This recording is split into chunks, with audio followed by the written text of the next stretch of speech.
only if they feel so inclined to provide more information. We have two lovely ladies that you can't see, but I can and the candidates can, down here in the orchestra pit, who will be, hello, who will be keeping our time this evening. And for the candidates' benefit, they can see when they have 30 seconds left, 15 seconds left, and then when it is time to stop. And I would also just ask and you use your time for your thoughts and let the other candidate have his time for his thoughts. And we'll, we did a coin flip just a few minutes ago, and Patrick Harders, the Republican candidate, won the coin flip. He chose to do the first opening statement. Before we do that, I'm going to introduce both of the candidates, and then we will get started with Mr. Harders' opening statement. Our Republican candidate, Patrick Harders, is a small business owner, an inventor, and a nationally recognized lighting designer with more than 25 years of experience and 15 patents to his name. He's been a resident of the Gainesville District since 2001, and he co-founded Sterling Lighting, a Virginia-based professional lighting manufacturer, and has designed over 10,000 outdoor lighting systems. Patrick is one of the only outdoor lighting specialists on the East Coast to hold the lighting certified LC credential from the National Council on Qualifications for Lighting Professionals, the industry's highest technical accreditation. Additionally, Patrick has earned multiple national and international design awards. Beyond business, Patrick and his wife Laura have 2 children and have volunteered to lead efforts in exposing corruption in local government and fighting data center proliferation.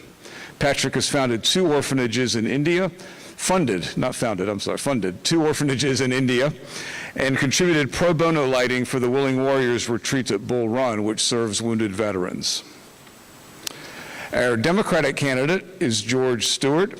Mr. Stewart is a U.S. Navy combat veteran. After his military service, he became an entrepreneur, founding Dry Run Mobile Dry Cleaning while living in Canada. His business brought innovation and convenience to everyday life. And after successfully growing and selling it, Mr. Stewart moved to New York in 1994 to take on new challenges. On Wall Street, he joined Merrill Lynch as a broker and later became a proprietary trader at a hedge fund, developing a deep understanding of financial systems, accountability, and the impact of economic policy on working families. Mr. Stewart went on to launch Geoscape Media, where he combined his experience in business, technology, and communication to help others tell their stories and grow their reach. So welcome to both of our candidates. How about, before we get started, a round of applause for both.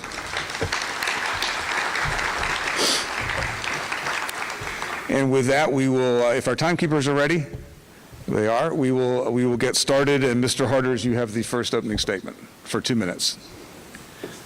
Thank you, everybody, for coming out this evening and being engaged in local politics.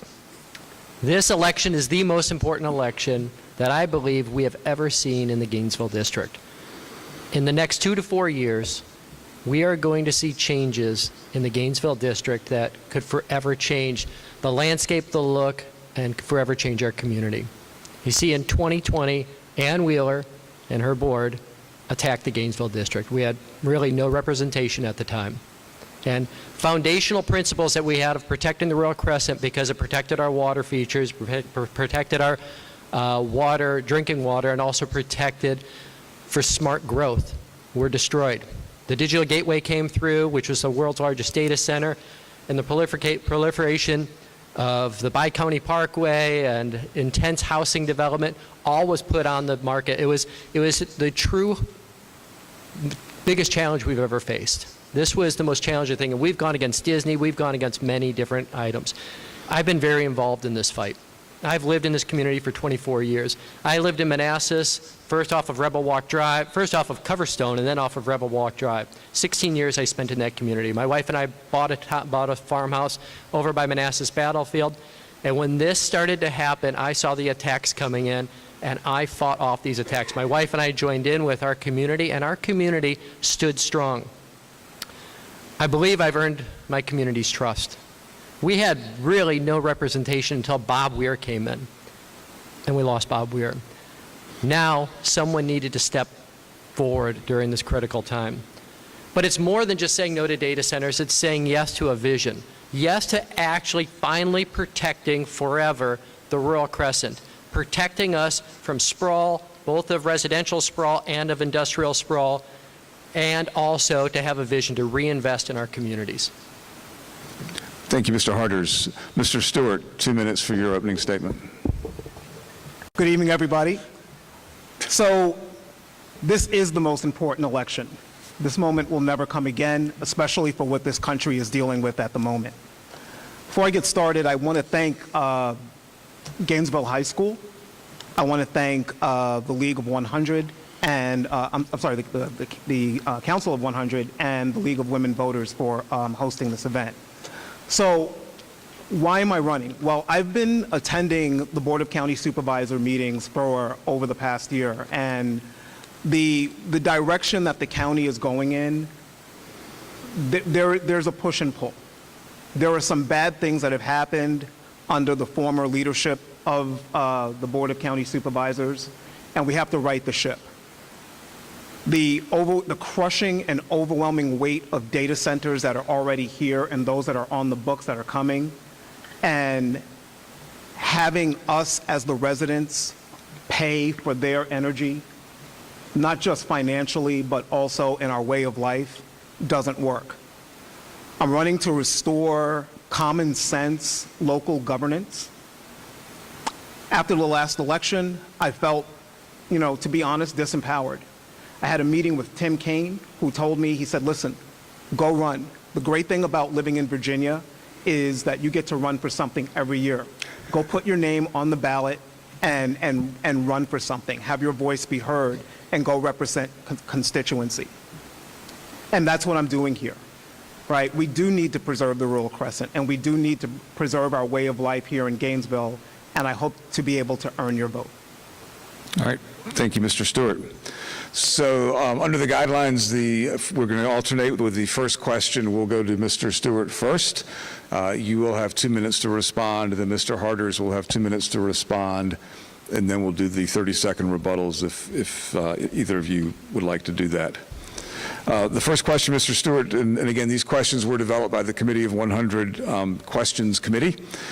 To limit development of future data centers, would you support the Board of Supervisors blocking the extension of water and sewer service? If so, how would you protect the groundwater supply for those surrounding agricultural and residential landowners who are still on wells? So I have spoken to a number of people that are still on wells, and one of the things that they're fighting is having their local roads paved.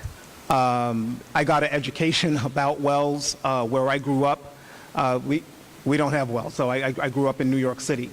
But, to address the question, we can't extend out to the point where the chemicals that are coming out of data centers are leaching into our soil. They're leaching into farmland.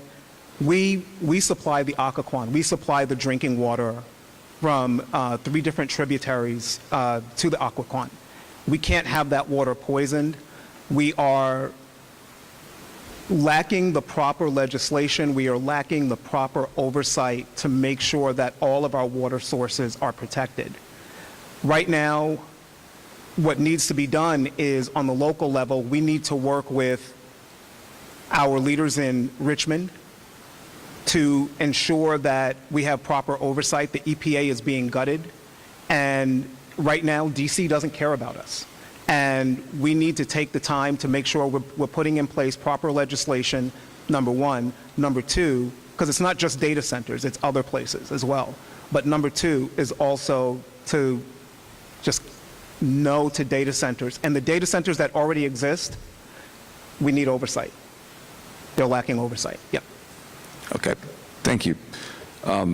Mr. Harders, the same question to you. Repeat the question again. Sure. To limit development of future data centers, would you support the Board blocking the extension of water and sewer services? And if so, how would you protect the groundwater supply for surrounding agricultural and residential landowners who are on wells? I don't think we need to get into I think we should personally block all future data centers. We have 5 years. I would go for a 5-year moratorium. I know other supervisors said, well, you can't call a moratorium. I've just told all developers I will vote no on every single data center in the future. The one thing that we use as a tool to protect the conservational areas is not putting sewers and water. Once you do that, then you could do heavy residential, and you have sprawl that happens throughout. So that's one of the tools we use. A couple things that are very interesting to look at that Prince William County doesn't do. We don't test the aquifers. So Loudoun County currently has 19 wells. We funded the test. We don't do it. I don't know why. The first study came out recently, I believe it was last month, and it showed that the aquifers are starting to diminish at a very high rate. That's an alarming thing. The other thing is we passed the digital gateway without doing a water study. The reason that I received an endorsement from a supervisor, Pat Harity, who was the proponent of making certain that we did the water study before the digital gateway, was we don't know how it's going to affect. The rural crescent was set up because that's our watershed. And if we destroy that watershed, it's a huge investment, billions and billions of dollars. We have seen watersheds fall apart before, New York, Boston, Philadelphia. When you build everywhere on top of watersheds, there's nowhere for the water to go properly. It doesn't saturate into the ground, and so you just cause havoc. So I am calling for no residential build-out. That's the difference between my opponent and I. I don't want to build out homes on the rural crescent, and I don't want to have any data centers anywhere near them. I think we have enough. We have 12.5% built out and 85, 86%, 87% to go. I think we need to see the damage that's been done. And I think the citizens are going to be outraged and shocked when they see the damage that's happened to our community. Thank you. Mr. Stewart, any rebuttal for 30 seconds? Yes. Mr. Harder stated that I am for residential buildup. That is not true. We can build more homes, but it has to be done in a smart and sustainable way where we have to look at preserving what we have in the rural crescent, and things have to be done with a light touch if we do them at all. It's got to really be people over profits. Thank you. Any rebuttal? Go back and look at the newspaper article. George just had a newspaper article in an interview, and he had a friend that wanted to build out a third of an acre property, and it wasn't zoned, and he said, what about a half an acre or an acre if I'm fancy? I am for keeping at a minimum the 10-acre zone. In Montgomery County, they go to 25 acres per home, and they have preserved over 70,000 acres. We need to have a focus on preserving our beautiful landscapes, our beautiful forests, our wetlands, our grass, our watersheds. That needs to be our priority. It has not been in Prince William County. It's in the comp plan in Loudoun County. Montgomery County has preserved 70,000 acres. We have completely failed. And giving the choice of always residential properties or data centers, either one are totally inappropriate. Thank you. So we're going to move on to the second question. This one will be for Mr. Harders to tackle first. And that is keeping on the theme of data centers, if we didn't already pick up on the theme this evening. Do you support the county continuing to fund the legal appeal of the Oak Valley case decision, and why or why not? Absolutely not. That was a terrible decision. Yesley Vega, Supervisor Vega was not there. Bob Weir, obviously, we had no representation once again. They had to make a decision. They should not have appealed that. Janine Lawson, who's in the audience, Yesley Vega, Bob Weir, all said at the beginning of that meeting, which I was at that meeting, and I made a message at that meeting to say this meeting should not move forward. That meeting should have never happened. There was not proper notification given. If the citizens can say it and other supervisors say it, we should simply say we made a mistake. We spent over $1 million in legal fees so far. Appeals are more expensive. We're probably going to invest another $1 million of your money on this appeal. This should have just come right back to the board. So that was an inappropriate decision, should have never happened. I've been fighting this for years. I've been involved in this for years. And this is something I'm passionate about. The digital gateway was the absolute worst decision. It incorporated everything that our community did not want. And we did not have proper representation when the Planning Commission was going through. And that's what Bob Weir gave us, and I will give that and present not only representing you, but given a new vision for the Gainesville District. So no, we should not have moved forward with that. Mr. Stewart, should the county move forward with funding the legal appeal of the Oak Valley decision? No, they shouldn't. So, the job of supervisor or the job of any elected official is constituent services. And you have to hear the voice of the people. If the people are a no for something, despite maybe even your own personal opinion, you've got to vote the will of the people. That's what you're really there for. You're there to do the will of the people. And taking a consensus, speaking to people who call into the office, looking at emails, going out, talking to people one-on-one, everything that I've been hearing when I've been door knocking, everything is, we don't want the digital gateway.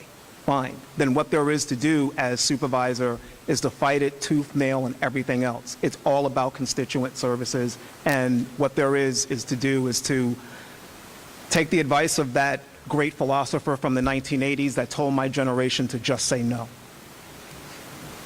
Thank you. Any rebuttal? Yep. Okay. We will move on to the next question then. And the next question will go to Mr. Stewart first. If the courts rule that the digital gateway CPA was invalid, would you replan the industrial tech flex parcels for new residential housing or for agricultural and forestry and parks and open spaces? Forestry, parks, and open spaces. And why? Because it's the best use of the land, and it preserves what we have. Look, a part of the reason why I moved from the Bronx, New York, to here is this place is beautiful, right? And you have to be careful when you're doing development. You have to think of it. I think of an old Native American proverb, when after you've cut down the last tree, after you've fished the last river, dried up the last river and lake, then you discover that you can't eat money. So as a financial professional on Wall Street for 30 years, there are stakeholders. There are the communities that businesses move into. There are employees. There are shareholders. And I'll tell you this, these companies, they don't care about us. They only care about the shareholders. The job of a CEO is to do one thing and one thing only, and that's to make sure that the earnings per share for this quarter, for this time of year, is higher than it was for the same quarter a year ago. Nothing more. Everybody else catches the poopy end of the stick, right? My job as supervisor, because I know the games these guys play. I've been watching it for 30 years. My job is to make sure that, first of all, the data centers that are already here are good neighbors, and they're not, right? Secondly, this is it. This is enough. That's it. That's it. We're done. We're done. End of story. Thank you. Mr. Harders, you want to repeat the question? No. Okay. So I'm not running because this was a challenge. I'm running because this issue is near and dear and passionate to me. I have a business, I'm happy with it. But I've been fighting this for 4 or 5 years. I've been at the supervisors' meetings. I've been involved. I saw this coming. I don't see how it could, if it's this important to us now, that you just join in the fight. There's so many things that we have watched happen, and I like George. We get along really well. He's a really nice guy. But I would say the position shift. The Bi-County Parkway shifted. Housing in the Royal Crescent has shifted. And now the passion for the no homes or no industrial areas, he's been consistent on that. But I've been living this. This has been my fight. I've done the sleepovers at the government center. I've gone through all the battles. I've gone down to Richmond. This is the fight that we've been involved in. This is the fight my community's been involved in. And so absolutely not. I believe this is going back before the board. And by that time, these data centers are going to start roaring up, and people are going to start waking up saying, even more so than they are now, I get calls all the time saying, I'm getting eminent domain through my property and they're putting power lines in. Or data centers are turning on and I walked for 10 minutes and I could hear this thing humming. Our board just shut down the guidance counselor that was given, that Kathy was working on and others were working on, because they don't care about the noise. Instead, they want to silence the citizens. So I want to bring a new tone to the board. I want to stand firm. I could smile and be friendly as can be, but I want to stand firm and I want to set a new direction for Prince William. We want to preserve our beauty, our nature, bring in agritourism, bring in more people into our area and another way to generate revenue, but we need to preserve this historic, precious land. And I live in this land. I know this land well. So absolutely not. Thank you. Mr. Stewart, 30 seconds for rebuttal. Yeah, so it's true, I haven't been involved in this fight for as long as Patrick has. I moved here 4 years and 3 weeks ago, right? But since I've been here, I've been on my HOA, I've been the vice chair of the local Democratic Committee for Gainesville, and I've been going to pretty much every single Board of County Supervisor meetings. You know, I'm up on the mat, I'm getting in the fight, and I'm ready to roll my sleeves up, and I'm ready to fight from day one. True, it is going to be a fight from day one because of what's going to be happening over the next 2 years. But as a former, U.S. Navy combat veteran, I've been fighting my whole life. Thank you. Mr. Harders, 30 seconds for rebuttal, if any. I spent years going through those meetings, and I know the people that were there. The people know that I was there. They saw us going down to Richmond, and I think everybody in our community knew what was going on the minute that digital gateway was proposed. And anybody that was awake and anybody that was politically active at all was fighting it. So I don't know how people would miss it. And my last opponent in the primary was never showed up to any of the events, and all of a sudden it became a huge issue for him as well. I think at this point, Ann Wheeler, if she was running, would probably say she's against data centers. Okay. So the next question, Mr. Harders, will come to you first. Two assemblages of landowners are being organized now near the Digital Gateway assemblage. If they are finalized, it's likely the Board of County Supervisors will be asked to approve a CPA and rezoning to allow a greater density of housing and/or data centers on that land. If so, would you support changing the current use planning, and why or why not? Well, they're pretty well assembled. I get emails, nasty emails, phone calls, lunches. I get called everything that I'm anti-private property, anti-American. It's the government's responsibility. I've had patents, and there's a reason for patent laws. If I invent something, I need some protection that is just not knocked off. In our local government, the government is set up so that when you buy your home, you have some protection that the property you're around is going to stay somewhat similar. There's obviously change and advancements that can happen, but that's the job of a supervisor, is to make certain that your homes are protected, your schools are protected. We were absolutely reckless with Ann Wheeler's board, absolutely reckless. These assemblages, I've told them to their face, dead on arrival. And even if I'm not elected, I don't know where they're getting the votes, because now you're getting pressure coming in down at Four Seasons and in other places. The citizens all over are waking up, and once these power-up people are going to be more angry, there's not going to be data centers coming through that are going to be popular. And they've asked me, what if we made it smaller? What if we made beautiful data centers that were quiet, surrounded by trees? And I said, go back to the developer and say, 100 acres, keep them really small, 40 feet tall, build trees all around them, 900 acres in conservation, and at least propose that and see if you still get your $500,000 or $1 million an acre. But no, I think they're inappropriate. They're on our watershed. We haven't done the watershed studies. The amount of money it can cost us if we dry up our wells and if we destroy the drinking water. We are currently living on the most endangered watershed because it's the most populated watershed in America.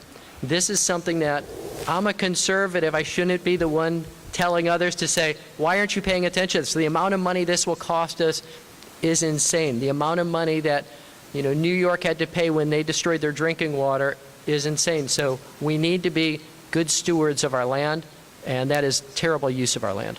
Okay, thank you. Mr. Mr. Stewart, two assemblages of landowners are being organized near the Digital Gateway assemblage.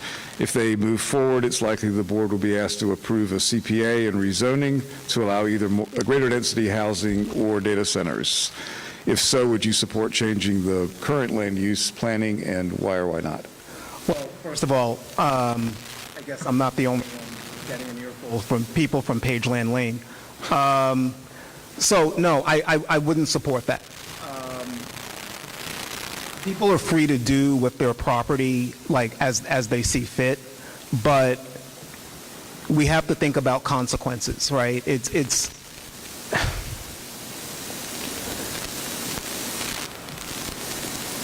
rezoning. This again, it comes down to the fact that this is constituent. So I think there's something wrong with my mic, but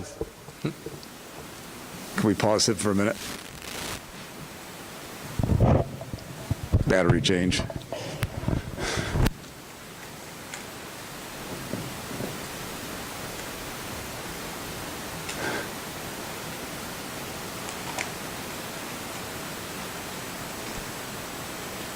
all right.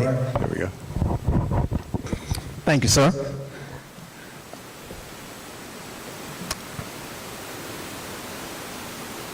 So I haven't spoken to any developers, data center-wise or housing-wise.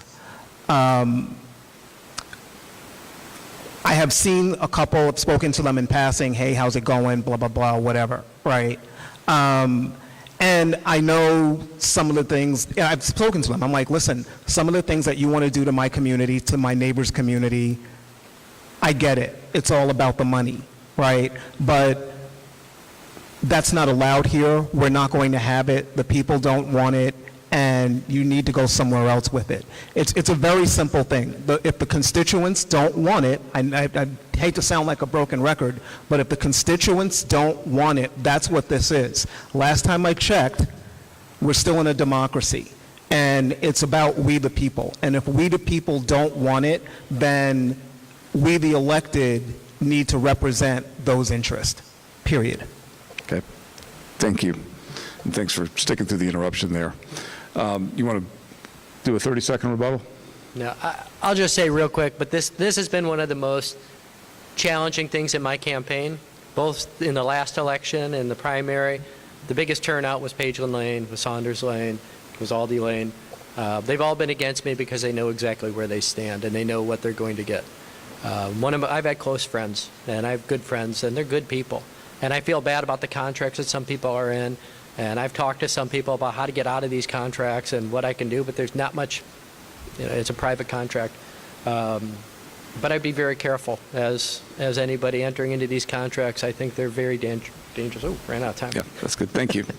Mr. Stewart, 30 seconds to any rebuttal? Okay. All right. We're going to shift gears slightly and just talk about some general planning and development issues, not data centers specifically. And so this question will go first to Mr. Stewart. Would you vote for restoring the rural crescent in the Prince William County Comprehensive Plan, and why or why not? So I would. The rural crescent, I mean, there's a lot of work to do to get it restored, but even like for what's left of it it's beautiful. Listen, I hadn't really heard much about the rural crescent until I'd say 3 or 4 months after I moved here. I went to a meeting at Battlefield High. It's where I first met Bob Weir, and there was a coalition present that was talking about the rural crescent. And I'm a maps guy, so I went on Google Earth and I'm like, man, this is beautiful. It was it was a bonus for having moved here. I like nature. I like going outside. I like camping. That sort of thing. So whatever we need to do to restore and preserve it for as long as humanly possible. I'd like my grandson, my 9-year-old grandson, and his grandkids one day to enjoy that. Again, you can't eat money. Okay, thank you. Mr. Harders, would you vote for restoring the rural crescent, and why or why not? So actually, George and I were at that same meeting, And that's where I think I might have met Elena there and others. My reaction to that meeting is my wife and I looked at each other and we need to be in this fight. And we need to do whatever we can to protect it. What the Rural Crescent did, it was two things. It protected our watershed, but more importantly, it was passed by people on the east side for smart land use. Because what you're doing is you're curtailing sprawl. You're putting a definition of a definitive line that developers, you can't go into this area. And therefore, we look at reinvestment into the communities. That's what it was set up for. My mission, which is a challenging mission, is to not only look to say, let's restore the Rural Crescent. Let's say we beat back the digital gateway, and we beat back all these data centers. We don't want to be open to the next attack. We've gone through Disney. We've gone through all these things. There was one gentleman in Montgomery County, I believe it was around 2015, who came up with a plan to say this county needs to focus on preserving the agriculture in our area, going after agritourism, but also preserving the watersheds. And they have set aside 70,000 acres. Prince William County has not done that at all. So my mission, working with board members, is to see the value of preserving the open space, preserving the watershed, and see the tool that it is for development. So that developers don't take the easy route and say, let's build 2,000 homes on this farm and 3,000 homes on this farm, but instead say, let's reinvest in Manassas. I lived there 14 years. We had very little investment or 15 years. We had very little investment ever happen in that area. So we want to build communities that they will love, that people can go to, that have density, that has the infrastructure, and we need to make it a value and a virtue to preserve our rural areas.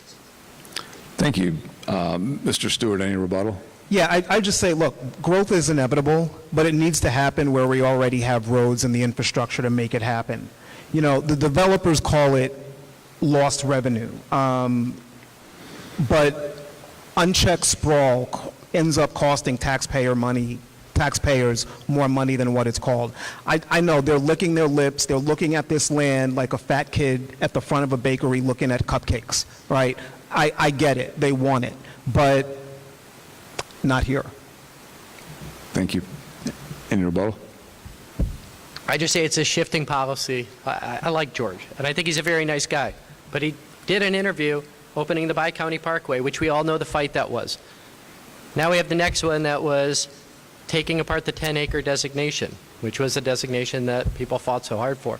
I think we should even go up further than that and look at even more acreage per home and protect it even more. But I have principled stance that I've stood on, I've been talking about for years. This is a mission that I've been on for years. This is something that I've cared about deeply for years. Thank you. The next question will go first to Mr. Harders. Would you support allocating significant county funding to a purchase of development rights program? If so, why? And what sort of properties would you prioritize? Definitely. PDR programs are very valuable. That's one way. Conservations, PDRs, and TDRs are different tools we have. There's also limiting agreements that you can have on farms as well. There's a number of different tools. Montgomery County has been one of the great ones. They took a different approach than I would, and they're not a Dillon state, so they had different tools than we're going to have, so we're going to have to be creative. But yes, PDRs are a great tool. We saw it at Moo Cow, that farm, that ice cream shop down the road. Moo Cow is a PDR, where that farmer was able to receive money from the county, and then they were able to invest it into a business, and that land is locked up. So it's a way for somebody who has a lot of acreage to be able to lock up that land, get money for it, the development rights for it, and then they could sell that property, and someone's purchasing it as a PDR land, but they have that open space. So we're protecting the open space. The county's investing. We don't have to build out the infrastructure. We don't have to put the sewer lines in, the water lines in, the electric lines, the fire stations, all these different costs, the schools, and everything else we need to build out. Instead, we go after smart growth. So PDR is a tool. We did invest in the PDR program, and guess what we put right alongside that? Data centers. And so now, who wants to sell their development rights when a data center is offering $500,000 or $1 million an acre? So that's why I believe we're at 20 acres in PDR. I believe that's all we have in Prince William County, where Montgomery County has 70,000 acres that they've gone through the TDR program, and now they're starting to look at PDR as the next step. So as a county, we need to put a high value on the open space. We see it in Western Loudoun County. We see it in Montgomery County. Western Prince William County, the same thing. And we take that money that we would have spent and we put it into the infrastructure. We could put it into other places that have density. It makes all the sense in the world, and it's something that we neglected during the Wheeler administration. Thank you. Mr. Stewart, would you support allocating significant county funding to a PDR program? If so, why, and what sort of properties would you prioritize?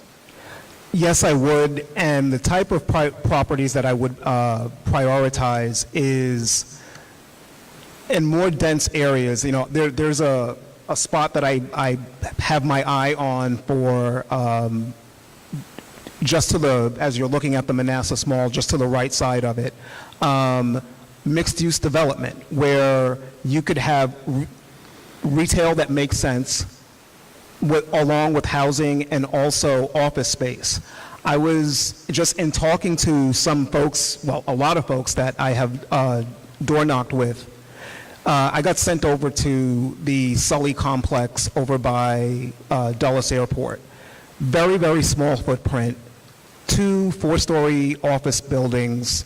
Toll Brothers is developing townhomes, and sitting right smack in the dab in the middle of it is a shopping center where there's a Wegmans. I'd prefer to see, well, the people I've spoken to would prefer to see something more like a Whole Foods or a Trader Joe's, but you know, I think that's the type of development that makes sense, where the infrastructure already exists and where people want real shopping options and living options as well for attainable housing.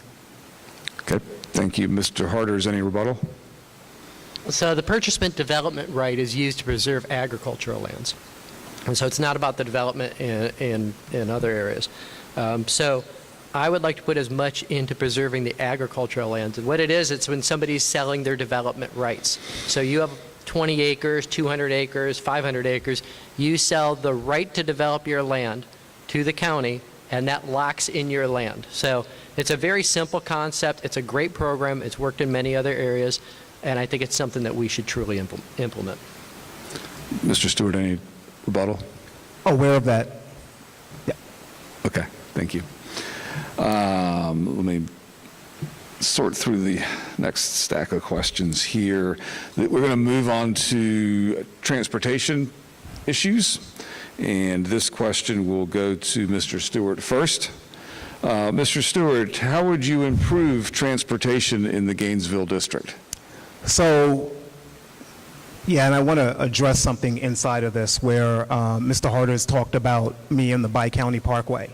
And yeah, I did make a statement in an interview about that, and talking with people and getting the feedback I got. Again, this is what the job is about. It's about listening to the constituents. Something really does need to be done in Gainesville. We're growing slowly, but where we are at now, we can't even, we're not at a place right now where we're free of congestion. We pay the highest amount for I-66 if you want to take the express lane, and it's a hidden tax that all of us here in Gainesville have to deal with. We live right at the beginning of the express, and if you're going anywhere from the from the Beltway on in, you're just paying the maximum amount, or you're sitting in traffic for an extra hour and a half every day to and from work. So we need to look at other solutions. We can't bring the rail spur out, right? That's going to cost like $10 billion a mile. We couldn't possibly couldn't sustain such a program.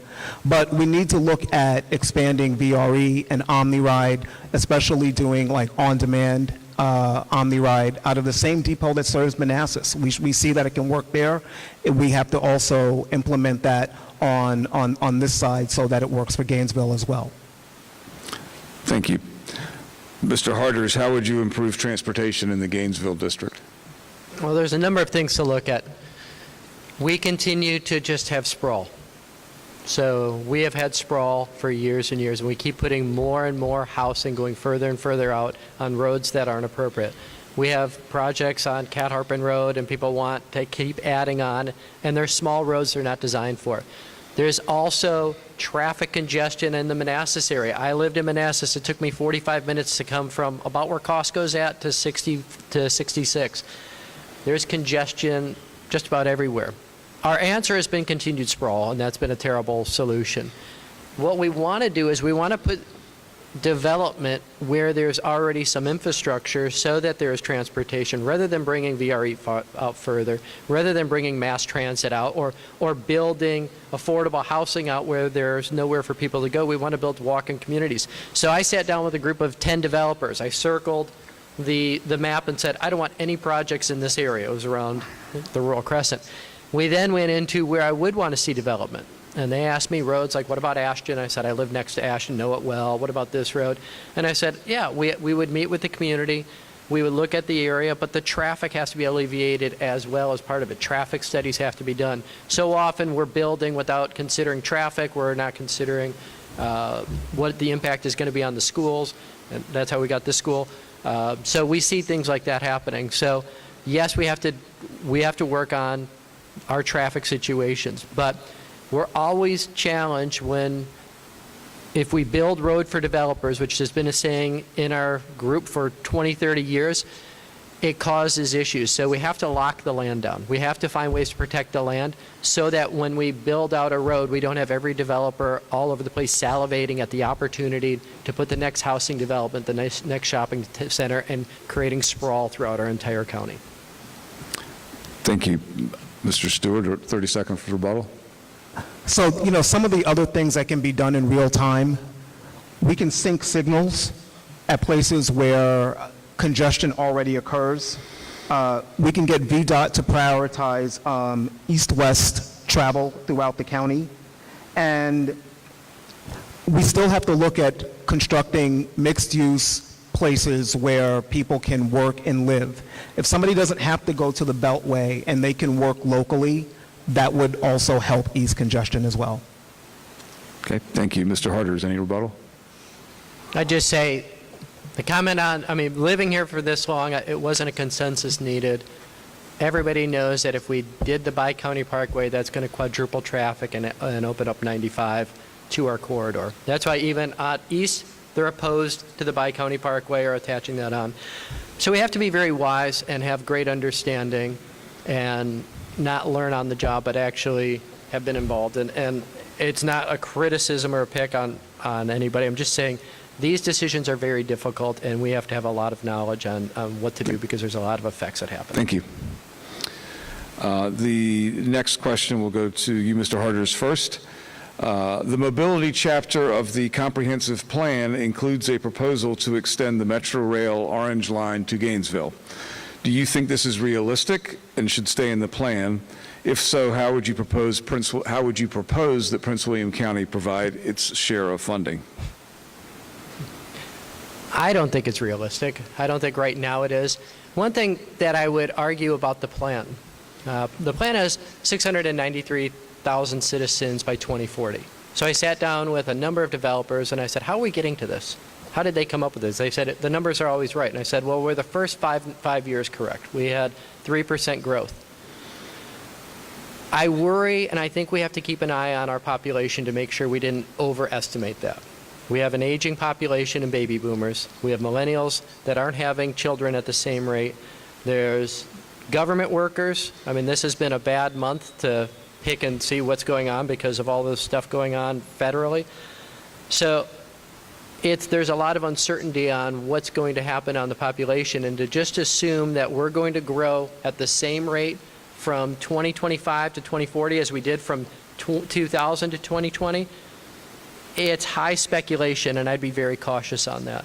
I grew up in Chicago, and one thing that happened when I was growing up is we shut schools down left and right. So my elementary school shut down because the population grew from the 50s with the baby boomers all the way to the 80s, and in the 80s it shut down. We're seeing the same thing happen with students, where my son last year graduated with the at the largest graduating class, and we're seeing classes shrink down. People had less children after 2008 in the financial crisis. So I think there's some, we should be cautious on that and cautious on what we're spending on that. I don't think it's realistic. I think we could look more into it, but I don't see the mass transit, anything coming out to Gainesville as being something that has any chance of happening.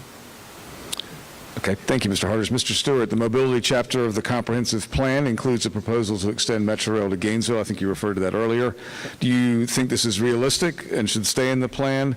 And if so, how would you propose the county provide its share of funding? So I know this has been talked about for decades, and if it was going to happen, it should have happened decades ago when it was cheaper. Like I said, we can't, the amount of money it would take to extend that line here, we couldn't fiscally, in a responsible way, sustain such a project. That would also be something that you would have to look at to say, well, if you build that, what's going to happen is the developers, again, here they come, right? Because now you have a rail that takes you all the way into DC. I've seen this type of thing happen in New York. I've seen it happen in other large cities around the country. The moment you build a metro rail further out Long Island, Westchester, but, further out Gainesville, the same thing is going to happen. All of a sudden, population explosion, right? And people are going to see the money, and they're going to want to take it. But I think it's a non-starter, because where are we going to get the money from? There's no way. It's unrealistic. Okay, thank you, Mr. Harders. Any rebuttal? No rebuttal. Okay. We will move on to the next question then.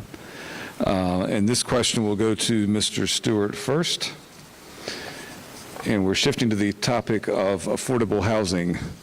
Where in the Gainesville District would you support construction of new affordable housing? Yeah, so as I mentioned earlier, there's a place right on Sudley Road. It's completely undeveloped. You would have to take some of the parking lot, some of the unused grass growing through the cracks parking lot of the Manassas Mall, which really also needs to be looked at. That mall is 50-something years old and has seen its best time. But, attainable housing is something that's very important. I believe that a police officer or any first responder working in a community should also be able to afford to live in that community. I think a teacher that is teaching in a community should also be able to afford to live in a community. Statistically, my 4-year-old daughter will not be able to afford to live in Gainesville no matter what level of education she completes, even if she comes out of school with a PhD. Now, I'm going to take care of her. She's going to be fine. But if she chose to stay, she wouldn't have a lot of options available at her disposal. And there's something that really needs to be done about that if we're really going to build a fair and balanced community. Thank you. Mr. Harders, where in the Gainesville District would you support construction of affordable housing? Well, I think any new project that's being built, any development that's being built, should have affordable housing in it. Affordable housing, I think, did a terrible marketing name when they came out, because everybody hears affordable housing and they're thinking this is going to be Section 8 housing. Actually, I lived on Coverstone Drive. I was surrounded. I had my apartment that I rented, and we were surrounded, and it was low-income housing.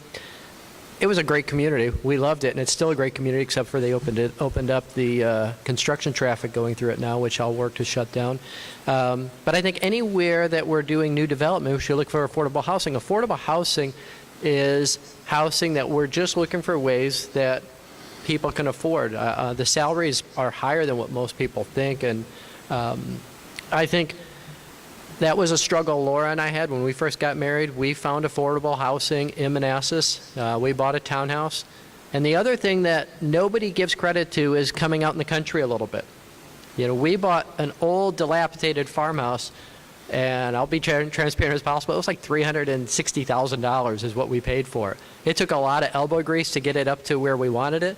But there are great opportunities going out where you may not be in a dense community. And that's something that the Rural Crescent has always offered, those opportunities.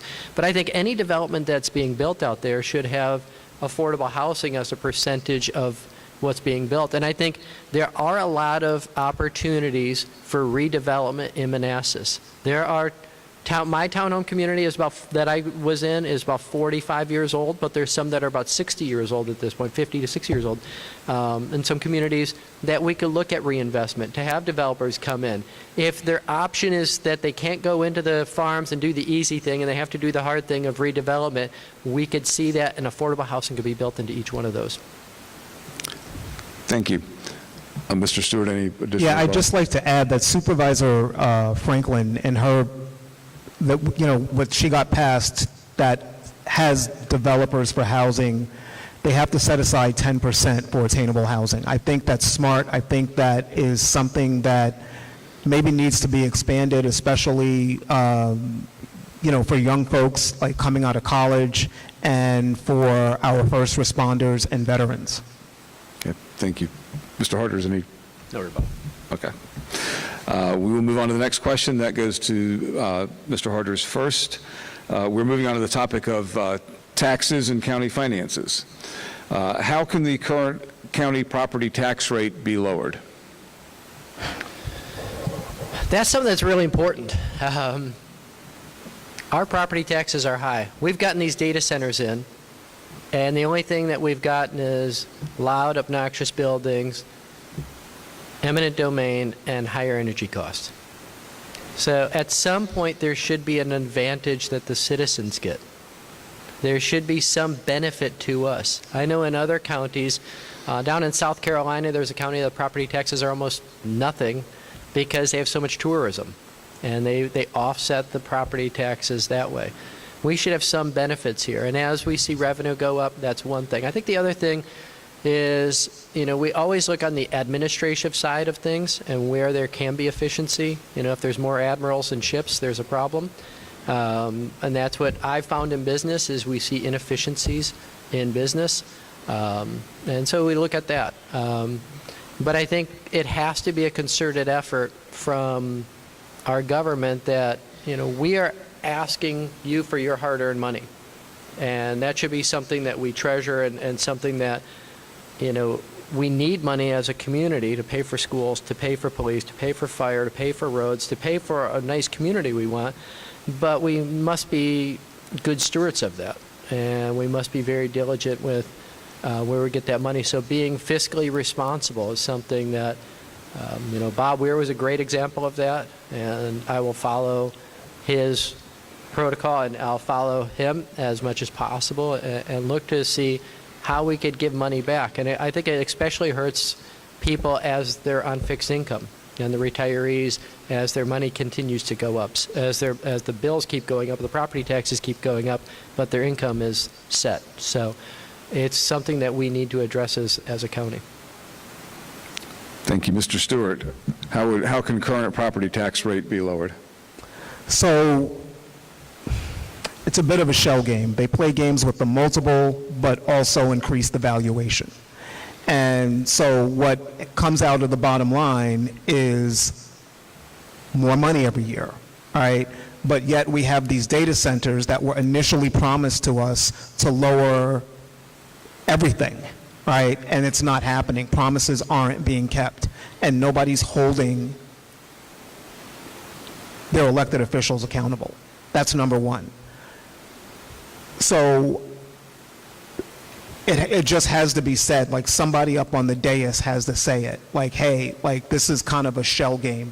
You're doing this one thing on the one hand, but you're doing this other thing on the other hand, and it actually, we can do math, right?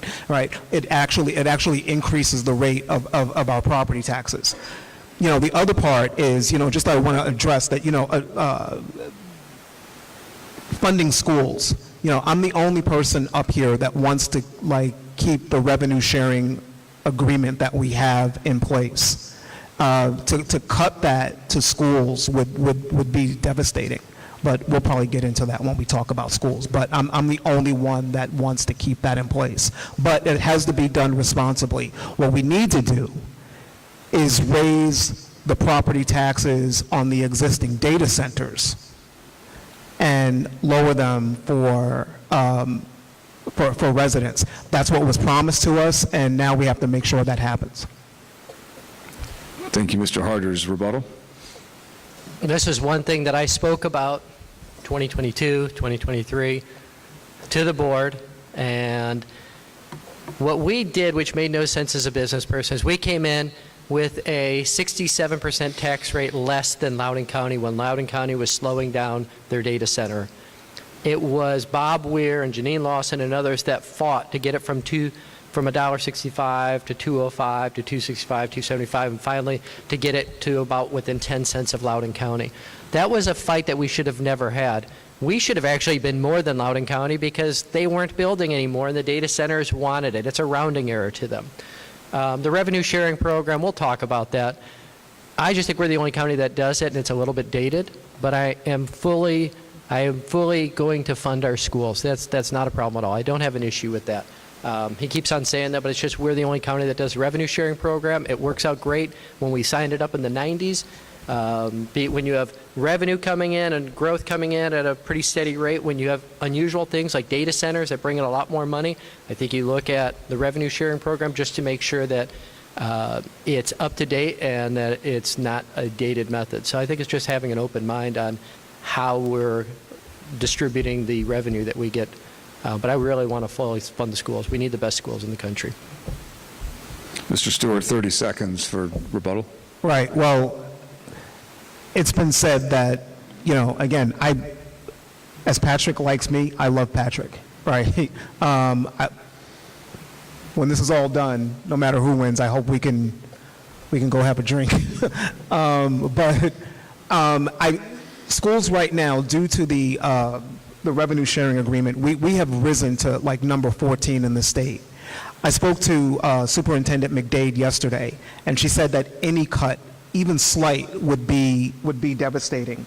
Our schools already have the lowest per person dollar amount of the entire area of Northern Virginia, and any cut would be devastating.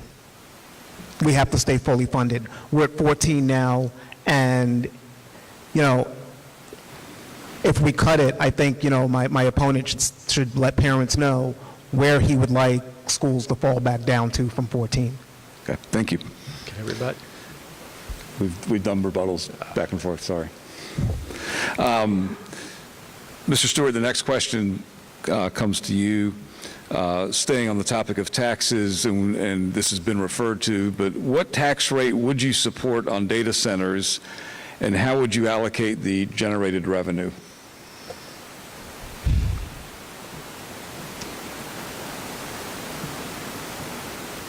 The revenue needs to,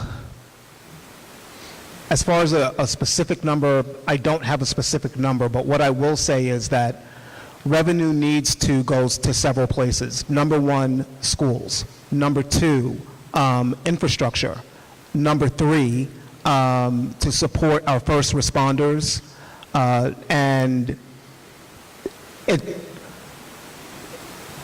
if we approach these data centers the right way, it's not even how much they're paying in taxes, it's about how much they're being great neighbors. Our food banks, for instance, are suffering in the shadow of data centers. I have kids that I have talked to that said, hey, can you get new laptops for my school? How does a school in the shadow of a data center have old laptops? What is that about? Every single school in this area from K to 12 needs to have state-of-the-art computer centers. We have AI centers, and now the big ones are coming online, these gigawatt centers that are going to generate billions of dollars of revenue, but kids are dealing with old laptops. That doesn't make sense to me. But for me, the greatest place for that money to go to is to schools, right? There's no greater investment than investing in the future of our children. So, as a financial professional, I will say this. The greatest stock symbol I know of is KIDS, kids. right? And so we've got to invest in the schools. It's the thing that pays in the long run, and it pays dividends without measure. Thank you, Mr. Stewart, Mr. Harder, sorry. What tax rate would you support on data centers, and how would you allocate the generated revenue? Well, this has been an ongoing fight. It shouldn't have never been a fight to try and get this tax rate up. But it's something that I've spoken about, that board members have been fighting to get this revenue up. I think at least get it up to equaling Loudoun County. We're still, I think, about 10 cents short from that. There's no reason that it should be any different. That'd be the minimum. I think we're in a lot of agreement on, we need to make sure that we're funding the proper things. I will say Fairfax County doesn't do revenue sharing. Loudoun County doesn't do revenue sharing. Their schools are good. It's just a tool that we use as an accounting tool. But I do think we want to make sure that we have the best schools. I was endorsed by Jen Wall. I've talked to Jen Wall a lot. And one thing that I was impressed with the school board actually, is she told me we had enough funding last year that we actually paid down $30 or $40 million in bonds, is what Jen told me. And I said, that's impressive. That's what I like to see. Instead of coming up with ways to just spend money, that they're paying down the bonds and garnering more trust when bonds are needed in the future, things come up, because we have a lot of our education money is going into building out of new schools. We're continuing to build out infrastructure. Fairfax is obviously more developed. They've been around longer. They don't have as much infrastructure build out as we're having. But that's another reason to curtail growth if it's not needed, and to not have growth go into new areas. So every time we open up new subdivisions, we do any of that costs us a lot of money. But I think as allocating the funds, we would look at making sure that our first responders are taken care of, our police officers. That's going to be important. And then what's really important is, how do we get money back to the citizens? How do we get money back to you? Because everybody wants to have their property taxes reduced. Thank you. Mr. Stewart, any rebuttal on this topic? No, sir. Okay. In that case, we will move on to the next question. Well, we've been talking about schools, so here's a question about schools. And this question will go to Mr. Harders first. Maintaining the current Prince William County school system position on gender bathroom policy could result in a loss of federal funding. If elected to the Board of Supervisors, what action would you take, if any, regarding this issue? I've said before that I don't feel that the school board should be the one taking on this challenge. I am okay with a separate bathroom, and the issue that we have is there's different rights that people are fighting for. Girls want the right for privacy. Others want the right to use a bathroom. It's going to be settled in the court. I think there's 4 court cases going on right now. And this is a controversial issue. It's a federal issue going on. It's going to be heard in the federal court. I got criticized by some when I said that we should be compassionate towards the kids, and that's an important thing. And mental health is something that, we need to be investing in, and our community services are doing a great job with that. But I don't think we should be egging on the current administration, because I think they're looking for a fight, and let somebody else have that fight. But I think it's something we should be very sensitive about. And but I don't think we should be the ones doing that. I don't think we should risk it. I don't think we should risk the federal funding. I don't think the federal funding is actually going to be part of that. I think they've already ruled that they're not doing that, but I don't think that should be our policy to go after that. So I would keep the bathrooms separate, and you could have an individual bathroom for a student if they need it. Thank you, Mr. Stewart. Maintaining the current Prince William County school system on gender bathroom policy could result in a loss of federal funding. If elected to the Board of Supervisors, what action would you take, if any, regarding this issue? So first of all, I remember Patrick saying that we do have to be compassionate about this, and I totally agree. And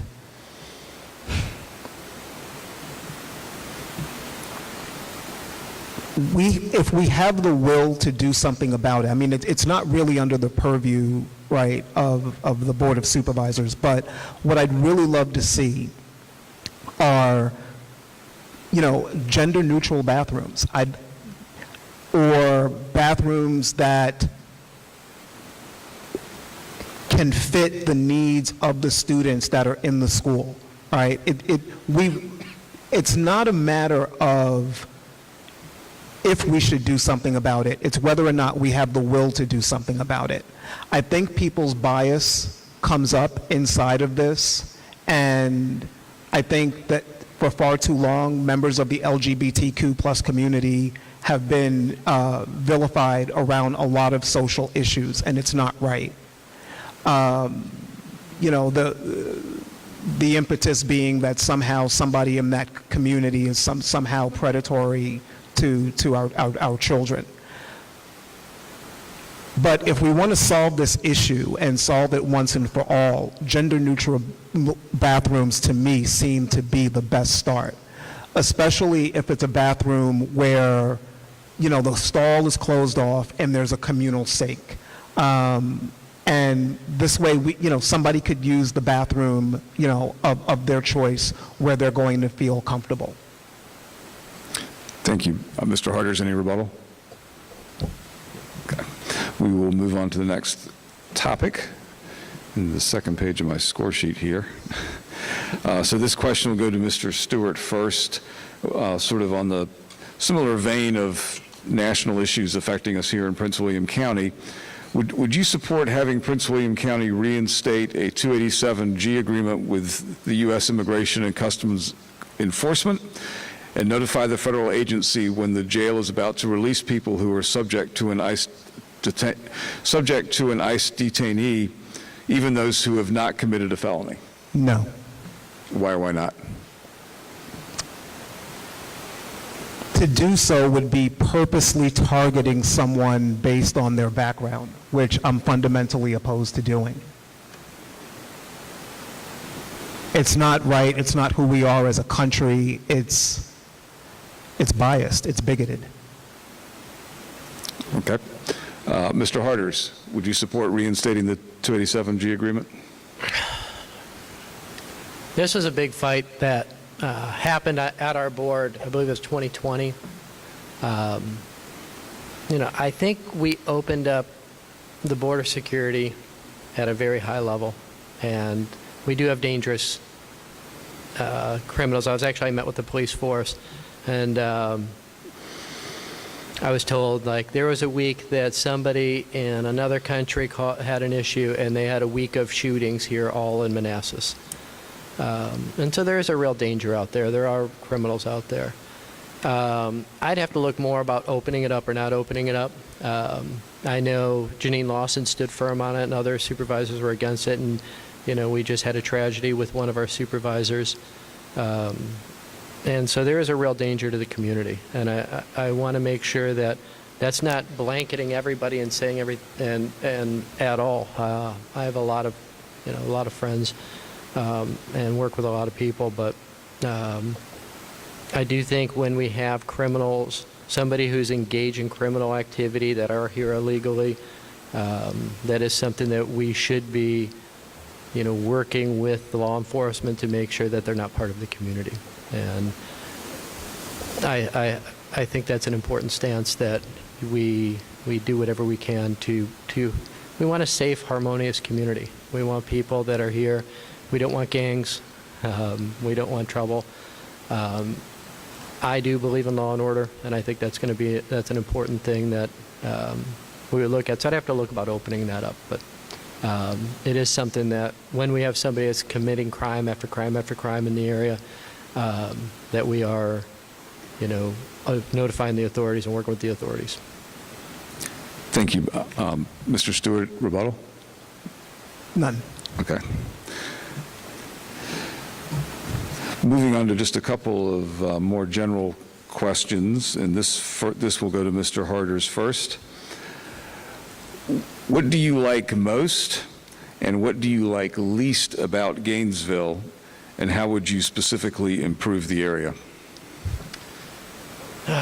I'd say, and there's a lot of things to love about the Gainesville District. The people, there's a lot of great families. It's an unusual community. There's so much division in our country. There's so much bickering, arguing, where people just point out that you're on this side, I'm on that side. There's a lot of friends that sit on the opposite side of the political aisle of me, or I'm on the opposite side of them, but we find common ground. Yeah, we find like goodness in each other, and that's something I've seen in this community. This community has come together, and it's just not now, it's been happening for generations. This community has always come together. It's unusual. It's really the role model for all of Prince William County. I think the land and the historic nature, I've told the story, and I talked about it at the Board of Supervisors meeting a couple of years ago. The Ginny Dean story is one of the most inspiring stories. I had a gentleman tell me that he would like to destroy the battlefield because it's a symbol of hate. And I said, this was where the country, the greatest wrong our country ever had was slavery. And this point right here is where we took on the end of slavery. But the inspiring story was Ginny Dean. And Ginny Dean came out of slavery and went off and got an education, came back to her community right near my home and started educating generations of people. She set up 3 or 4 churches. She went 40, 50, 60 years of educating people. That could be part 2 of the battlefield, the inspiring hope of the people around the area and how they reacted. Many families that my house was destroyed and they had to rebuild it after the battle. There's a lot of great stories. There's a lot of great history and a lot that can be learned, and we shouldn't just cover it over. What I dislike is obviously the industrial sprawl, the residential sprawl, and all the poor planning that's been done lately. But it's an amazing community. I wouldn't be here, I wouldn't be fighting for this if I didn't love this community.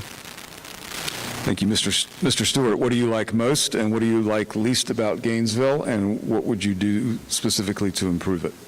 Yeah, so what I like most is, any community, it's the people. My wife and I were... Uh-oh. I got the good one, I guess. My wife and I were really attracted to moving here. I mean, it's just a beautiful place. We like the architecture. We like we just love the feel, the tenor, the tone of the community. The people here are great. My best friend, who lives here, he's like a brother from another mother for me. And you know who you are, Rob. He's a Republican, but there's no daylight between us.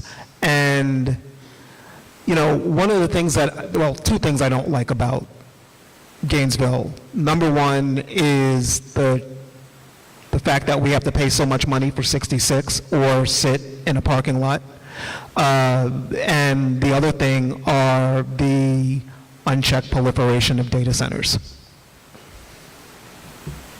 Okay, thank you. Mr. Harder, is any rebuttal? No. All right, this question goes to Mr. Stewart first. Mr. Stewart, Bob Weir was a beloved bipartisan Gainesville District Supervisor who clearly listened to and represented all constituents. What characteristics and initiatives that Bob championed do you hope to carry forward, and is there anything you would change? So, exactly what you just mentioned. Bob really did not care what political stripe you came from. He really didn't care. If you were, if you were from Gainesville, if you were from Prince William County, if you were from seemingly anywhere, Bob pulled you right in. I think for any elected official, from dog walker to president, that's how it's got to be, right? It's the United States of America. And whether you're blue, whether you're red, it's all red, white, and blue. It's all the same. It's the same reason why I put on the uniform at the age of 18, two days after high school graduation. I was off to the Navy, right? It's about doing something to protect this country. Freedom isn't free. And, Bob embodied that spirit. I always thought he was a veteran, but he's a different type of veteran.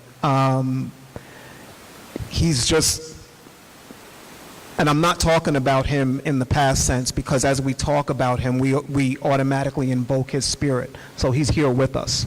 So Bob just, when I met him at that Rural Crescent meeting, He didn't ask me what my political affiliation was, and he said, hey, you need to come to one of the Haymarket town council meetings. You know, maybe what I would do differently, I'd probably wear more suits to the meeting. All right, thank you. Mr. Harders, Bob Weir was a beloved bipartisan Gainesville supervisor who clearly listened to and represented all constituents. What characteristics and initiatives that Bob championed do you hope to carry forward, and is there anything you would change? Bob was a beloved leader. Bob was our first leader that actually gave us representation in a long time. And we knew going into office we could trust Bob. And the reason we knew we could trust him is he was in the fight. Bob was always there. Bob was always at the town of Haymarket in the fight there. Bob was involved at the county meetings, and Bob was involved in even state fights. Bob was involved in everything. So when he called me up and asked me if I was going to run, and I said, heck no, if you're doing it, go for it. And I was so happy. I knew I had somebody I could trust. I don't think you're going to find many differences between what Bob did. I think one thing that was very pleasantly surprising to see is how much Bob put into the mental health and working with mental health in our community, and how involved he was in that, and we will continue that. We have Bob Marshall, we have Chrissy back here, we have others. That's an important aspect that Bob didn't talk about and didn't publicize, like all the work he was doing behind the scenes, but he was great with that. I think, you know, moving forward, I think the difference is we're just at a different time right now, because I think we're going to fight the digital gateway off and be victorious, and now we need the new vision, and the new vision is, you know, and I wish it were Bob doing this. I wish Bob was the one that was locking down this land and protecting the land and creating the vision.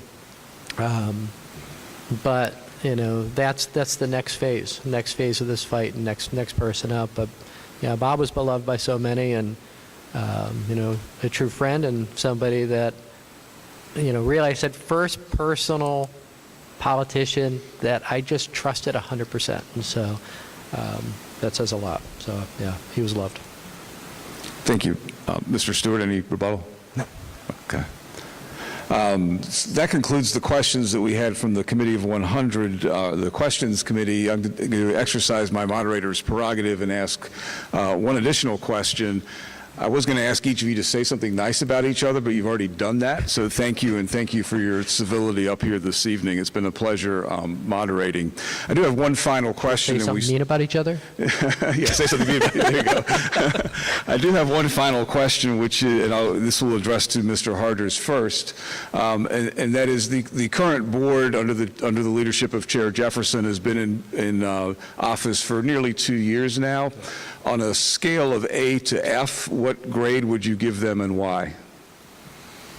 I'd start with Chair Jefferson. I was very happy, very happy. I got picked on for donating to her campaign in my primary, but there is just a night and day difference between the Ann Wheeler board and the DeShundra Jefferson board. She listens to her people. She's managing the board well. Policies are going into effect.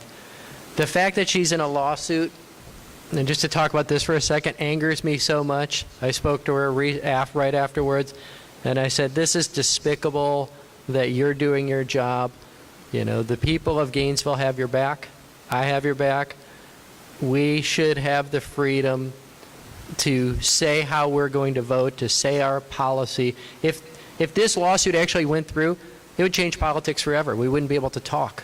We'd say, I can't talk on this case coming up because this person's going to sue me. So it's a threatening tactic, and I find it despicable. I'm waiting for, you know, I think all of us here have gotten something at one point or another, so I'm just waiting for mine to come through. But, you know, overall, I'm excited to work with this board. I think there are great potential, especially, you know, the challenge has been the affordable housing, and how do you do affordable housing, and how do you get extra revenue coming in from the data centers, and how do you balance all this? You know, what was forgotten was the preservation side of it. And so coming to the board, That's my mission, is to bring up the preservation so that we could put the definition in of where the line ends for growth and where we reinvest into our communities. And I think we'll get buy-in. I think we're going to have other supervisors that will see that and say, this is an exciting plan. And we'll see that growth happen. And so I'm excited about the future. If you were to elect me, I'm excited to work with the members of the board and to look at this new vision. I'm not sure I heard a letter grade. Oh. I'd give it like after the decision on Thursday or on Tuesday where they knocked out the noise commission and everything, I think we're in that C- range, like lots of improvement, we're in that range. But, there's definitely a lot of, I'm hopeful for the future more than anything else, so. Okay. Yeah. Thank you. Mr. Stewart, what grade would you give the current board? And Yeah, why? and, under the current leadership and, also considering last Tuesday's vote, considering stack, maybe I'm a little bit more generous in grading on a curve. I'd have to say a solid B, right?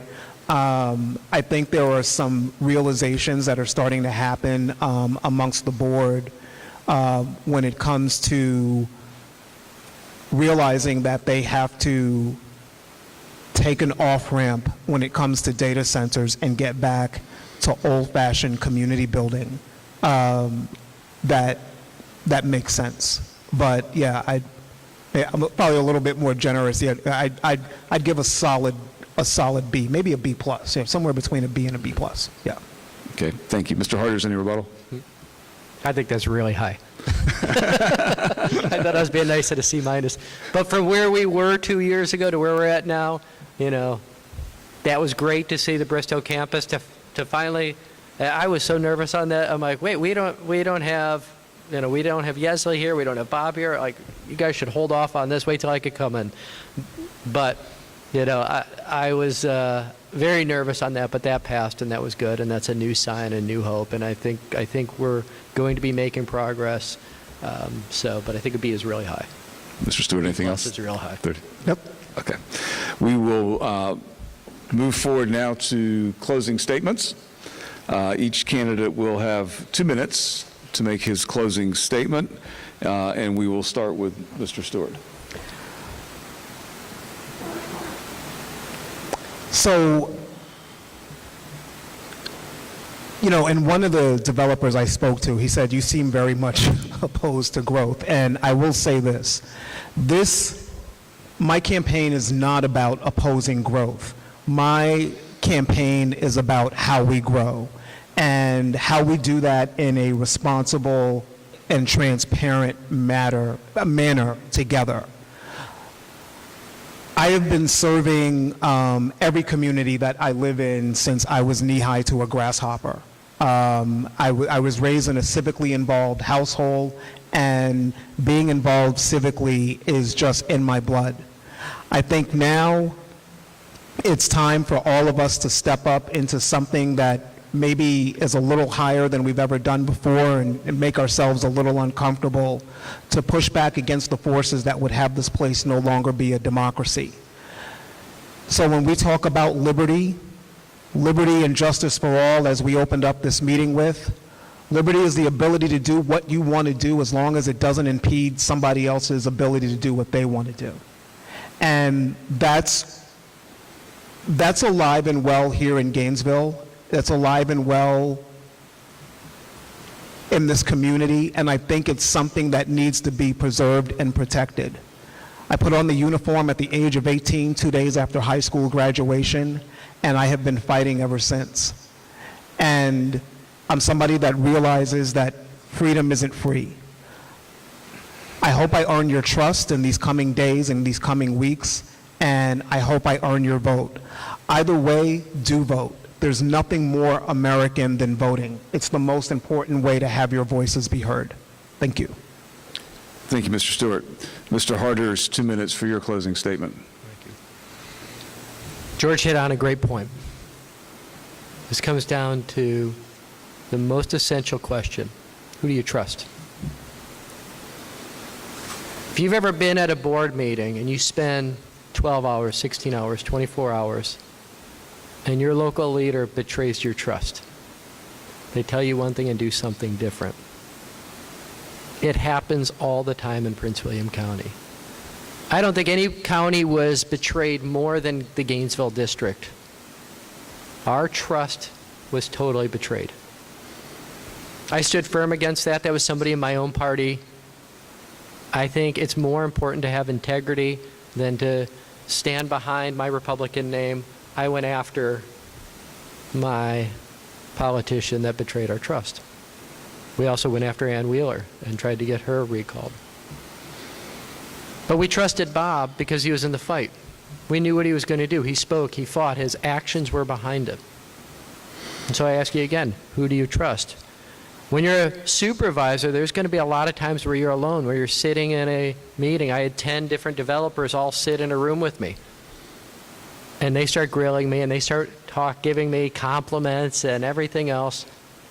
Who are you going to trust in that minute? It's tough.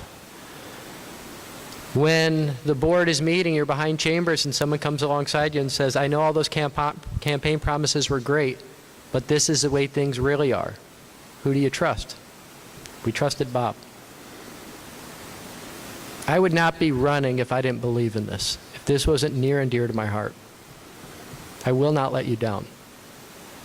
You could trust me. And we need to have a mandate. We need to have a victory so strong that we send a message throughout all Prince William County that everybody knows that Gainesville is still alive, that Gainesville is still ready for the fight, and that we are going to take the fight to them. Thank you. How about a round of applause for both of our candidates?